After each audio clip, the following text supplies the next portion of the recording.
ശരിക്കും ഒരു മാനുഫാക്ചറിങ് കമ്പനിയുടെ എക്സ്പീരിയൻസ് ഒരു ക്ലയൻറ്റിന് എങ്ങനെയാണ് ഗുണകരമായി തീരുന്നത്? നമുക്ക് നോക്കിയാലോ? ചെറിയ സ്ഥലങ്ങളിൽ കോൺക്രീറ്റ് ചെയ്യുമ്പോൾ കുറച്ച് കാലത്തിനുള്ളിൽ തന്നെ അത് പൊട്ടിപ്പോകാൻ കാരണമാകുന്നുണ്ട്.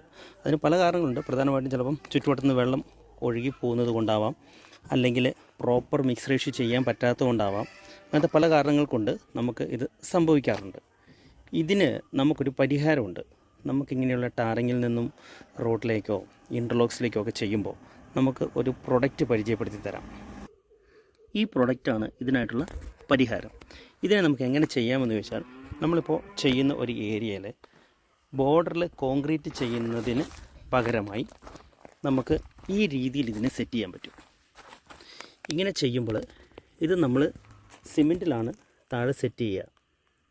മേൽഭാഗം നമുക്ക് ആവശ്യത്തിനനുസരിച്ച് സർഫസിൽ കട്ടകൾ തിരിച്ച് വെച്ച് കഴിഞ്ഞാൽ കോൺക്രീറ്റ് പോലെ തന്നെ സപ്പോർട്ടാവുകയും നമ്മൾ ചെയ്യുന്ന പേവേഴ്സിൽ എപ്പോഴും അത് സ്ട്രെങ്ത് ഉള്ള ഒരു ബെൽറ്റായിട്ട് നിൽക്കുകയും ചെയ്യും. ചെറിയ മാതിരി വെള്ളമൊന്നും എടുത്താൽ ഇത് പോകത്തില്ല. കാരണം ഈ പേവർ 10 സെൻറ്റിമീറ്റർ ഹൈറ്റുള്ളതാണ്. ഒരടി വലിപ്പമുള്ള ഈ കട്ട വെച്ച് കഴിഞ്ഞാൽ തന്നെ ഇതിനെ അങ്ങനെ അനക്കി വെള്ളത്തിനോ മറ്റോ ഒന്നും നമ്മളെ ഡിസ്റ്റർബ് ചെയ്യാൻ കഴിയില്ല. ഇത് പൊട്ടിപ്പോകുമെന്നൊരു ആശങ്കയും വേണ്ട. ആകെ നമ്മൾ ശ്രദ്ധിക്കേണ്ട കാര്യം ഇത്രയേ ഉള്ളൂ. നല്ല ക്വാളിറ്റിയുള്ള പ്രൊഡക്റ്റ് ആയിരിക്കണം, നല്ല റെപ്യൂട്ടഡ് ആയ കമ്പനിയിൽ നിന്നായിരിക്കണം എടുത്തിട്ടുണ്ടാകുന്നത്. അത്രയേ ഉള്ളൂ. Okay, thank you.